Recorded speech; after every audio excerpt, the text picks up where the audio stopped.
مسلمانوں کی سائنسی ترقی جو سو کال گولڈن ایج میں ہوئی ہے، اس پہ کہا جاتا ہے کہ اس کی جو ڈکلائن ہے وہ شروع ہوا امام غزالی کے فلسافیکل انٹرپریٹیشن سے. تو اس کے بارے میں آپ کا کیا خیال ہے؟ آپ کی رائے چاہیے. شکریہ جی.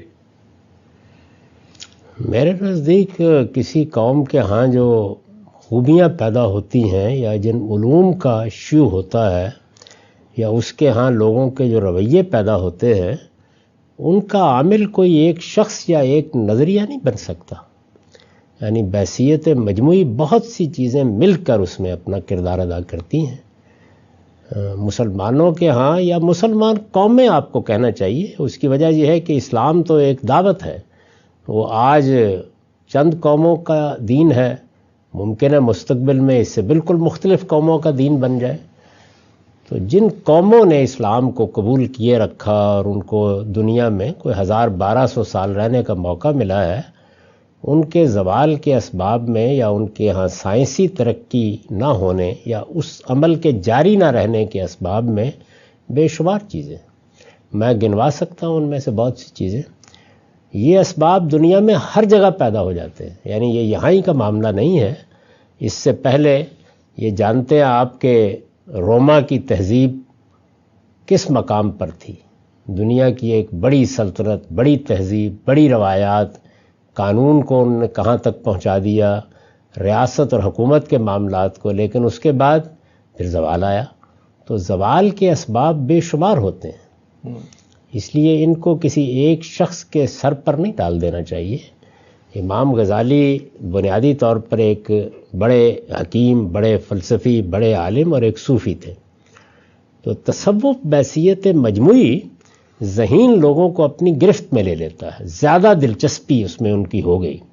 تو ایک عامل آپ یہ کہہ سکتے ہیں کہ یہ بھی رہا کہ مسلمانوں کے ہاں زیادہ بڑے انٹلیکچوئل یا اعلیٰ درجے کے لوگ وہ یا فلسفے سے دلچسپی رکھتے تھے جو ذہنی ترک تازیوں کا موضوع بن جاتی تھی، اور یا پھر تصوف ان کے لیے اعلیٰ مقام پانے کا ذریعہ بنتا تھا.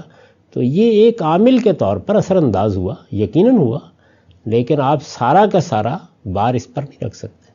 کہنے کو کہا جا سکتا ہے کہ عثمانیوں نے جو اصلاً واریئرز تھے وہ اقداری تبدیل کر دیں جو اس سے پہلے مثال کے طور پر امویوں یا عباسیوں کے یہاں نظر آتی ہیں.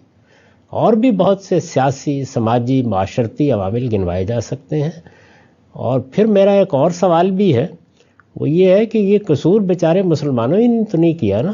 یعنی دنیا میں اور بے شمار قومیں ہیں، یہ آپ دیکھتے ہیں چینی کتنی بڑی تعداد میں ہے، ہندو کتنی بڑی تعداد میں ہے، مشرق بعید کی قومیں کتنی بڑی تعداد میں ہیں. ان میں سے کوئی بھی یہ نہیں کر سکا. تو بعض موقعوں کے اوپر کسی خاص علم یا فن کا ظہور بھی بالکل الہامی طور پر ہوتا ہے. ایک قوم کا اللہ تعالیٰ انتخاب کرتے ہیں یا چند اقوام کا کرتے ہیں اور اس کے ہاں اس علم کا ظہور ہونا شروع ہو جاتا ہے. تو اس لیے اس کو اس طرح نہیں دیکھنا چاہیے.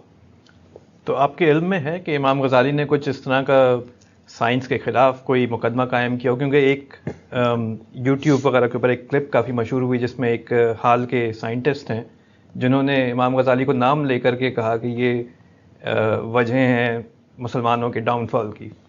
ایسا بالکل بھی نہیں ہے. نہ ان کو کوئی سائنس سے دشمنی تھی، نہ کوئی اس طرح کی چیز تھی. اپنے زمانے کے فلسفیانہ فکر پر انہوں نے تنقید کی، اور وہ تنقید بڑی سائنسی نوعیت کی تنقید ہے.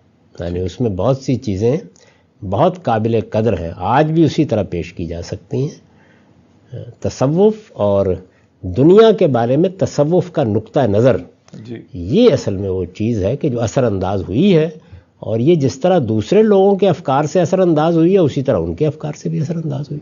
ٹھیک ہے سر.